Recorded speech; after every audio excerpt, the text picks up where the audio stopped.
I don't understand how reviewers are giving this game bad scores. It just doesn't make sense to me.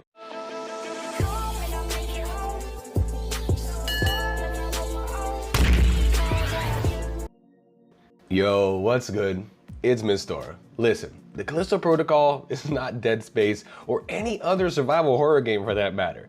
And it's very apparent that Striking Distance Studios is trying to create their own take on sci-fi survival horror, and to me they definitely succeeded in that and delivered what I believe to be a great game that was judged unfairly by some of the bigger critics and reviewers. Now listen, I really like a lot of reviewers here on YouTube, but far too often in their reviews of this game, I would hear things like, oh, this is something I really liked about Dead Space or some other game that just isn't present here in this game, which to me clearly shows that while yes, making comparisons to other games within the same genre is important for a review, shows that they may have taken that too far while not judging this game by its own merit. With the Callisto Protocol, yes, there are, some inspirations and nods to Dead Space, but even within those nods, it's obvious that the devs wanted to do their own thing with this game. And to me, it does that while still feeling like survival horror.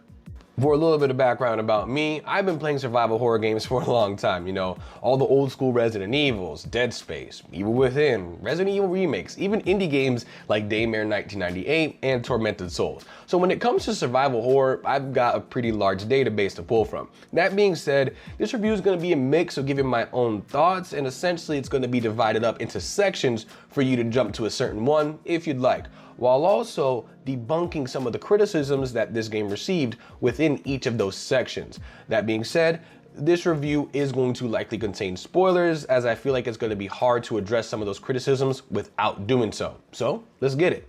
First up, we got performance, graphics, and design. So getting straight into it, I understand that the PC port of this game has a big issue with stuttering, which I hear is common for some of these Unreal Engine 4 games. I got a PC with a 3060 Ti, but I chose to get it on PS5 because I like to own my games physically when I can. That being said, I can understand some of the low scores for this game on that port, because at least according to Digital Foundry, it don't matter what kind of computer you have. Even if you're rocking like a 4080 Ti or something, the game will experience some frame stutter for you. I saw that on the day of release though, that Striking Distance Studios put out a patch that addressed some of the stutter, and a lot of people are saying that there is some improvement with that patch, although I'm sure it's not completely fixed just yet. On PS5 though, this game looks amazing and ran great for me on performance mode. In terms of stutter, there were only like 2 instances in my entire playthrough with noticeable frame stutter. Those periods were about like maybe 3 to 5 seconds each, where I was like, oh, okay, there's like a big amount of slowdown here. One of them being in a room where you had like waves of infected coming at you and a bunch of like pistons and grinding gears that were there as hazards for you to throw them into. But funnily enough, the slowdown happens after combat is over, so at least that's nice. And the other instance, I can't remember exactly where it happened, but I definitely remember experiencing this kind of slowdown twice. Outside of that, if there were instances of frame dips, they weren't big enough to where I would notice, nor where it would detract from like the overall experience. I've heard it's pretty much the same story for like Xbox Series X and S, except on Series S, it's locked at like 30 frames per second, at least according to Digital Foundry's performance analysis. Getting more so into like the visuals and the overall design of the game itself, it looks and sounds incredibly solid, with each of the various locales succeeding in the feeling that they're trying to get across, The prison feels like a cold place that was once truly about maintaining order at like all costs, and it just comes off as incredibly strict even for prison standards from what we're shown about it. You can see that underneath what is all the chaos that is now happening in front of you as the shit hits the fan and the outbreak starts. There's also, as another example, an old mining colony that you eventually visit that just by walking around, gathering audio logs, examining, decorations and knickknacks, and seeing how the spaces are organized and how the town is divided into tiers, you do get a sense of how the miners that worked here lived. And we know from audio logs that we find here that they came here looking for a fresh start and a better lives for themselves and their loved ones, to only end up living in like a dark place like this. With all the visual context that this game gives you, it's mad easy to imagine the kind of dread that they must have felt. The game doesn't have to convey any of this via cutscene. It lets us piece some of that together ourselves. And to switch gears a little bit, I'm going to address a criticism here as I feel like it's the best place to put it. That being that some critics and reviewers just did not find the game scary. Listen, I don't know about y'all, but this game scared the hell out of me more than a few times. And I'm not just saying like only at some of the cheap jump scare moments that were a bit overdone in my opinion as well. I'll talk more about that later, don't worry. But listen, I played this game with like spatial audio headphones, like I could hear the environments around me, and there were so many moments where I could just hear the infected clawing around in the walls and making noises around me that it was unsettling at points. And the game likes to fake you out too, you know, because there are segments where that happens and you can hear the infected, but you're not encountering them. So you think to yourself, all right, I got a fight coming up. And sometimes you do, but sometimes you're just able to progress. And that noise was just there in the background, which is mad eerie because it means that the creatures were just stalking you. An excellent use of environmental horror in my opinion. There's also other moments of uncertainty baked in with entire sections of the game filled with areas that have like just a bunch of frozen corpses stuck in a standstill, or a bunch of bodies that are, you know, stuck to this kind of bioorganic tissue that covers the walls. And you're nervous because you're progressing while also trying to figure out, okay, what's actually a frozen body and what's actually just an infected lying in wait to jump out at me. Like, this game knows that a lot of us survival horror fans already know that trope of seeing, quote, a dead body on the ground, and none of us believe it's actually dead. So of course we shoot it anyways to be sure. And I love that they expand on that by utilizing those examples I mentioned earlier. You know, it's like, okay, you see a dead body that's frozen, but you know that these bodies aren't always dead. So here's like a dozen of them in a tight space to keep you on your toes, you know? Are you gonna waste a bunch of ammo to check each individual one? Or are you just gonna push through? Have fun. And I love that this game does that.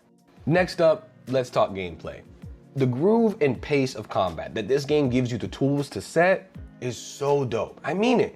And since we're starting off this section here talking about that, I'll go ahead and address the criticism of this game's combat system with a slight focus on how some people are not enjoying the melee combat right now.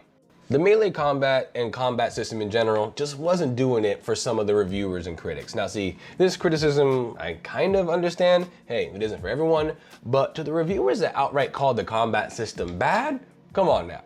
This all goes back to this game trying to do its own thing. And for me personally, like I said earlier, once you get into the flow and pace of combat that Callisto Protocol gives you the tools to set yourself, it's amazing. Some reviewers said that they felt like the game tries to strong arm you into melee combat, which I feel like just isn't true, except for only very early on, which is for the purpose of trying to get you used to the melee combat system. Only about an hour or so in, I was able to weave melee and ranged combat beautifully together during encounters with the infected, feeling like I always had options. Hell, midway through the game, my arsenal was to the point where I could rely solely on ranged or melee combat for encounters, as well as whatever mix of the two I damn well please. Not to mention, there's a section of the game where all the enemies were blind, and it was a really satisfying and great palate cleanser. In addition to the two options in combat I had before, right? Melee or ranged, I now could get through entire rooms of enemies with stealth and assassination kills. This was complemented by being able to use the grip, this game's version of kinesis, to grab a faraway item like a lunchbox, for example, and throw it at a wall, causing an enemy to turn around and check out the noise so I could get an assassination on him. Or I could just forget all that and go out guns blazing, or throw hands and try to take out a bunch of them with melee combat. I loved the freedom and expression that this game's combat system provided me. I felt like an absolute badass, while at the same time catching myself sometimes for being too cocky. Because while yes, I was a badass and I had options, if I messed up my combat groove and allowed myself to get surrounded, enemies would take you out quickly, humbling the hell out of me. Enemies have a cool move that they will often do sometimes where they grab you but won't damage you, but will instead, you know, struggle a little bit, and then intentionally they'll swap positions with you, putting you in a disadvantageous position as now you got infected on both sides of you. And I love little touches like this during the game's combat encounter. So to me, it kind of feels like the critics might be holding on a bit too tightly to some of the muscle memory that other survival horror games like Dead Space have instilled in them. I felt the same thing too for like the first hour, and I did have a little bit of frustration, but once I let that go and saw the tools and combat system that this game gave me as something new to dive in and learn from scratch, y'all, I started having so much damn fun. And I will say that in terms of gameplay, this is one of the most fun survival horror games to just fight, infected and enemies in that I've ever played. And what's great about the gameplay in Callisto Protocol is that even as a seasoned survival horror gamer, during combat in this game, while yes, it was high in action, it still managed to keep up with the scares and the tension during it. Like I said, sometimes an infected would do that like switch position move on me, and I get attacked from behind only to get the life scared out of me.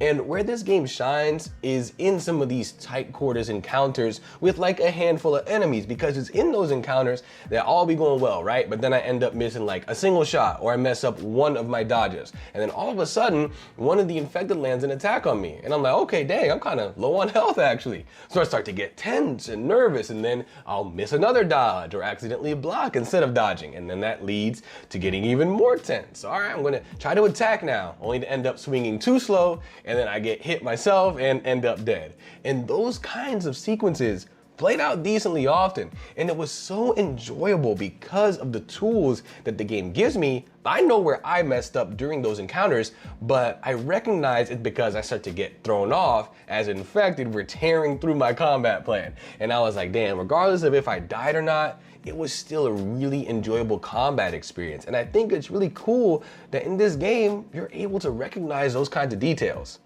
Even on some of those encounters where I was like, oh, come on, that was BS. But then I would end up trying again, and I was like, oh yeah, that time that I died before, that was all on me. This encounter was totally doable, and I just ended up getting flustered. Like they always say when it comes to fighting, everyone has a plan until they end up getting hit.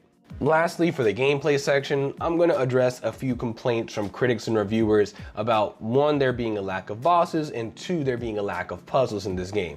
So first off, to talk about there being a lack of bosses, this one rubs me the wrong way personally, right? Because Dead Space 1, I think, only has like, what, 2 bosses? And then Dead Space 2 also doesn't have that many boss encounters either. One of them is just a brute that was recycled from Dead Space 1, which are the games that the Callisto Protocol gets compared to most often, right? Now, I'm not saying that more bosses wouldn't have been great, because it certainly would have. It's just that survival horror games only having a few bosses isn't anything new. And I'd argue it's not necessarily what draws people and fans to these kinds of games. It's more so about engaging scary and satisfying rank and file enemies. Tormented Souls is another great survival horror game, and that only has like a couple of true boss encounters as well. I'd say the Callisto Protocol has one multi-staged true boss at the end, and then like 2/3 of the way in, you encounter a boss-like infected encounter, which that enemy then ends up being reduced to like a normal infected that you encounter again and again later, just at like lower health. To which I'm in the middle on my thoughts on that boss-like encounter. While it was intimidating, I didn't like that it could, just one-shot you, even on normal difficulty. It felt cheap. However, the fact that it could one-shot me with all of its attacks made for a really tense encounter, to where when I finished the fight, I felt so much relief, as if I wasn't breathing that entire fight. So in some regards, it definitely succeeds, and in others, it doesn't, right? So for the final boss, right? Phase 1 of the final boss was okay, at least cinematically interesting, with it being more like a puzzle than an actual boss fight, as you gotta figure out a pattern in order to beat this thing. Phase 2 though, was really interesting, as it felt like more of a mad scramble to just take this thing down. All of its attacks didn't one-shot me, so it was nice that I could make a mistake, scramble to get back on my feet, and try to play it safe from there and deal out enough damage to take the thing out. My encounter with the endgame boss felt like a really back and forth struggle, which was just awesome. Next, let's talk about the lack of puzzles criticism that a few reviews mentioned, right? Now, this criticism, I understand. as puzzles are kind of a staple in the survival horror genre of video games, right? However, me personally, I don't like puzzles all that much at all. In survival horror video games, or any video game for that matter. I put up with them even in some of my favorite survival horror games like Resident Evil 2 Remake, Dead Space 1 and 2, you know, because I'm just so in love with everything else that this genre and those games offer. But for me, those games wouldn't be any less enjoyable if puzzles were removed entirely. But I can understand that they do serve as a great break in the gameplay of just encountering enemies and taking them out. And when a puzzle is well balanced, not too hard, but not like brain dead easy, even I, as someone who doesn't enjoy puzzles, can't help but feel, you know what I'm saying, like a little bit triumphant after solving one and being able to progress. But that is just like the surface level criticism, as some reviewers equated the kind of lack of puzzles to a lack of palate cleansers in general, which is ultimately the purpose that puzzles would serve in a game like this, right? Which I'd say simply isn't true. There is definitely some palate cleansers here. Almost every single area of this game, except for like the last stretch, has a single optional path that you can take and explore, you know, as I'll mention again later in this review, for like lore and goodies, right? That served as a great palate cleanser, as some of the paths had very little to, you know, even no combat at all in them. Just being able to explore and take that environment in.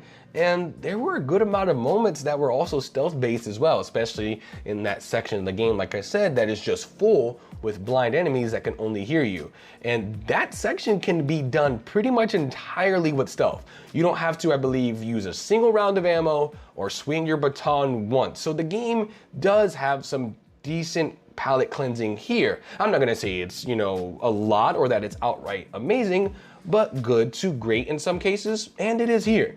Next, let's go ahead and talk about story and the world itself. Now, the story in Callisto Protocol is very interesting. With one of the complaints I have about the game is wishing I got to know more about this world, and that the story that is here does take a while to actually get going, right? Now, I'm not gonna go over the plot much except for some of the ending bits, but by the end, I felt that the story that was told was enjoyable. I just wanted more. I was, however, satisfied with how it was told, in that it wasn't 100% predictable. It surprised me in areas, and I really enjoyed that this story was able to do that. I also think that this game sets up beautifully for a sequel. We get to see one of our main characters make it out of the scenario alive, someone who I thought wouldn't make it at all, while also having uncertainty about the fate of the other main character, as well as wanting to explore more about the shadow organization, I think they're called the Circle in this game, that seems to be pulling all the strings in regards to what's going on here with the story, right?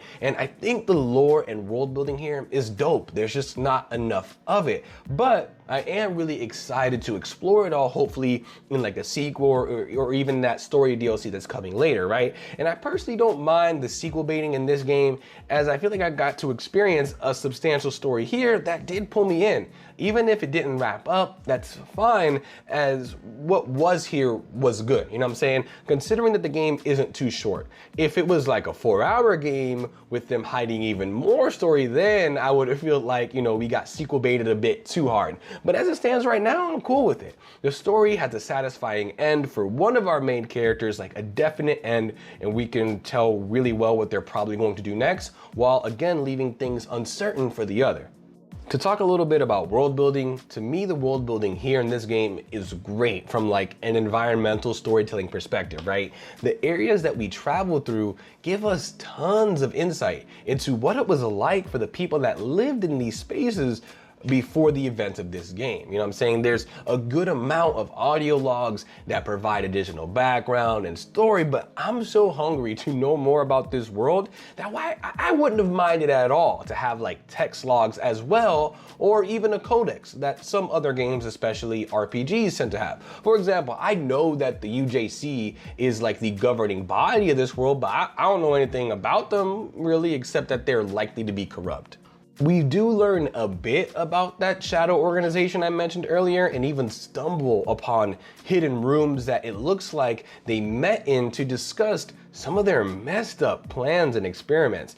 Stumbling across these rooms was one of the highlights of the game for me personally, as they're drastically different from everywhere else in the game. They're meant to stand out at somewhere that we were definitely not meant to see, which is perfect for an organization like this. Although it would have been nice, even via, again, text logs, to see some of the other awful things that this group maybe got away with, just so that way they seem even more imposing and like a grand threat that they're supposed to be. Also, when you hear sci-fi survival horror, right, the first thing that comes to your mind is of course Dead Space. But this game really does have its own distinct feel and vibe from an art direction and world building standpoint, and is able to set itself apart as a result. The environments are well varied in type, to the point where I never got tired of any one space that the game currently was in at any point, right? And as I began my journey in each of the locales, I was both really excited and nervous to explore them all. And I'm gonna go ahead and address this criticism in this section here, as I feel like it's most appropriate since we're talking about the game's locales. I saw a reviewer complain that the game has a lack of interconnectivity and backtracking, and that that's somehow actually a mark against this game. As well as other critics, they disliked that the game was linear. Survival horror games, while commonly using interconnectivity, they don't have to have it, in my opinion. A great example is The Evil Within, an amazing survival horror game that is chapter-based. Another good example is Daymare 1998, a game that I enjoyed a lot, but once you're done with the chapter, I don't think you're going back in either of those games, actually. Hell, I even recently played God of War Ragnarok, only doing the main story quests. I ignored all side content for that game. So for me, it was a very linear experience, but it was still incredible. I do agree, however, though, that it would be awesome if this game was more interconnected and had some backtracking for my personal taste. I love the locales in this game and would be totally down to explore them more. But I could just as easily see, problems reviewers might have if the game was more interconnected and had backtracking. I could easily hear them complain like, oh yeah, the devs are trying to inflate this game's playtime by having us backtrack and go to previous locations. So either way, I feel like you can't win when it comes to this one, right? And it being a bit more of a linear experience isn't necessarily a bad thing, as all of the areas, despite not being connected, are still awesome and done so well from a graphical and environmental storytelling perspective. And again, I'm going to point out that almost every single area of this game has another branching path to explore that rewards the player with in-world lore and resources like ammo. Would more than one optional path at a time and a map have been nice? Oh, hell yeah. But to say the game is linear being a negative thing doesn't inherently make sense to me, as not all linear gaming experiences are bad. This game had a story to tell and decided that a linear format was the best way to do so. Next up, let's talk scare factor. I talked a bit earlier about how I find the game scary, but let's dive into it a bit more here. I personally liked the game's use of jump scares. I didn't really get tired of them, except for the ones that involve these little head-like things that pop out of the ground and grab you, and there's also these leech-like monsters waiting for you in lockers and chests. Those were very frustrating, as there's like little to no counterplay to not have to deal with them, and they're just way too overused. As like a once or a twice thing, like, haha, funny kind of moment, it'd be fine.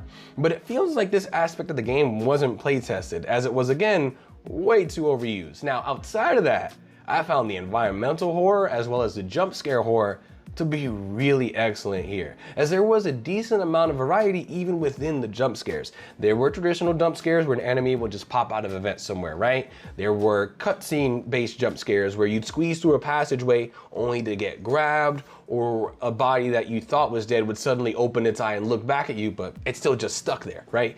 There's mid-encounter jump scares, as you think you're only fighting one of the infected only to get jumped from behind. That kind specifically didn't overstay its welcome, as it really didn't happen too often. There's also subtle ones that only happens like once, such as every time that you open an elevator, right?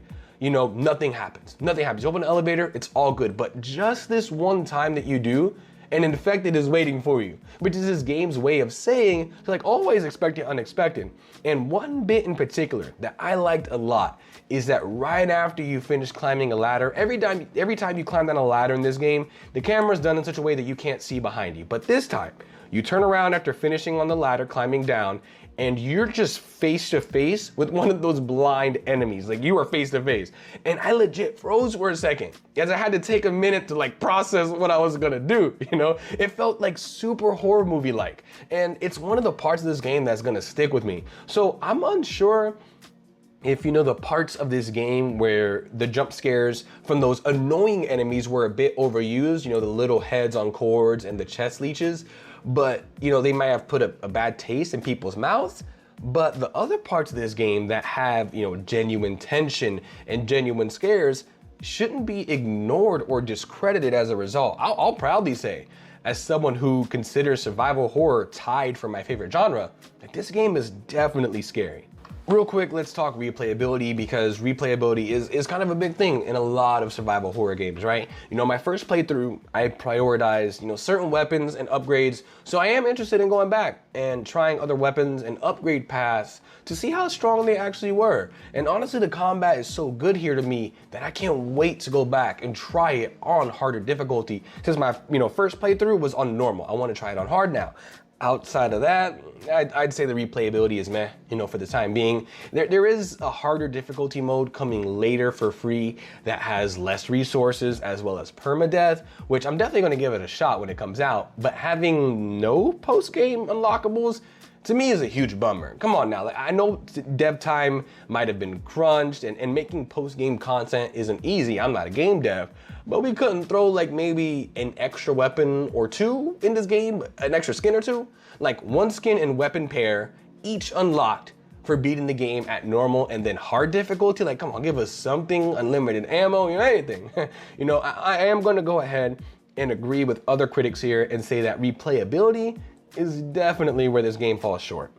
Now let's go ahead and talk about my own criticisms for this game. I'm going to have it all in one section here. As I said, there is a hard mode in this game and an even more difficult setting coming for the game later for free DLC, like I said, but I feel like the game shipping without all of its difficulty settings is kind of meh, right? You know, nothing I would dock points over, as there is at least, you know, that one hard difficulty setting, but it's still a bummer, right? And I mentioned them before, but those little leeches that pop out of chests and lockers and those heads that jump out of the ground to latch onto you out of the floors were heavily overdone. And I am gonna detract a point from this game's overall score just from those things and how overdone they were. You know, another big thing, there was way too many pop-up tutorials. There are sections of the game, for example, with blood on the wall that clearly say, you know, don't make sound, kind of telling you, hey, you need to sneak around, right? In sections where I'm supposed to do that. But then right after I pass that blood on the wall, a tutorial will pop up telling me, okay, you have to sneak and press this button to do so. Even though like 6 hours before, the game already taught me what button I have to use to crouch and then walk sneakily. The blood was on the wall telling me, don't make a sound. That was enough of an indicator that I needed to sneak. I get it. You know, one of the best moments I had in this game was in a sneak section where I wanted to get around those blind enemies, but they were blocking my way. So I used the grip to grab a nearby object, throw it at a wall, I mentioned this earlier, to make a sound that lured the enemies over there. I was so damn, you know, ecstatic, as I just guessed that would work. I had no way of knowing. I felt like I figured something out on my own rather than the game giving me a tutorial to do so. I'm almost certain that the game didn't mention that I could do that in tutorials, and even if it did, at that time, I don't recall it mentioning that. So either way, I felt like, you know, I did something with my own wit, which was damn satisfying. And I think the game having too many tutorials can rob players of those kinds of moments. It seems like they were already using environmental storytelling in order to give players hints as to how to solve problems in this world, and the devs should have just leaned harder into that. You know, lastly, you know, we'll talk about the lack of enemy variety, right? This one is minor for me, as while yes, there is a lack of enemy variety, there seems to be just as enemy types here as there is in a game like Resident Evil 7 Biohazard. Even though that game does have more bosses, the rank and file enemies, I think, are about the same amount, right? And everyone is able to say that Resident Evil 7 is an amazing game in spite of that clear flaw. So I feel like the same can be said here for the Callisto Protocol, and I definitely can see them addressing this if we're lucky enough to get a sequel. Now let's wrap this thing up with my overall score and thoughts on this game. Overall, I just cannot understand some of the bad scores that the Callisto Protocol is getting. Even to say, oh, this game is just average. That doesn't sit right with me, as I can feel the love and passion that was put behind this project by playing it, and it translates into an experience that was pretty damn enjoyable almost entirely throughout, with only what I'd consider a few minor annoyances, with only the overdone little jump scare exclusive enemies detracting from the experience in any meaningful way. In short, the Callisto Protocol has an incredible combat system that you can just get lost in the flow of, and it was really fun to mix and match my tools and weapons more and more as the game went on. So much so that after this video, I'm diving right back in to play this on hard difficulty. It had survival horror environments that always felt tense and oftentimes scary to just progress through, with each different location feeling distinct and conveying the feeling and tone accurately that each setting was trying to get across. It is unfortunate that the PC port has a stuttering issue, and even though the recent patch does seem to have improved things, I do hope it's completely fixed soon. But the game ran solid my entire playthrough on PS5, and according to gameplay on Xbox Series X and S, it looks like it does on those platforms too. You know, pair that with the game just looking gorgeous, while also having sound design and execution that was terrifying to say the least. Seriously, I strongly suggest that you play this game with a good pair of headphones. All that comes together to what I would consider a great game. Maybe not my game of the year like I thought it would be, but great nonetheless, earning an 8 out of 10 from me personally. I think critics and reviewers were looking at pre-release media for this game, expecting something just like Dead Space, a bit too hard, and as a result, didn't judge this game on its own and how it successfully cements itself within survival horror by being something just a bit different. With that being said, if you've made it this far into the video, as always, I greatly appreciate you. My name is Minstora, and my channel is the place to be for all things gaming and nerd content. So if you enjoyed this video, please be sure to like and subscribe. And if you're like me and feel like the early reviews didn't paint the Callisto Protocol in the proper light, be sure to share the video as well, as it helps out a ton for this channel. And as always, I'm gonna see y'all on the next video. Be easy, peace.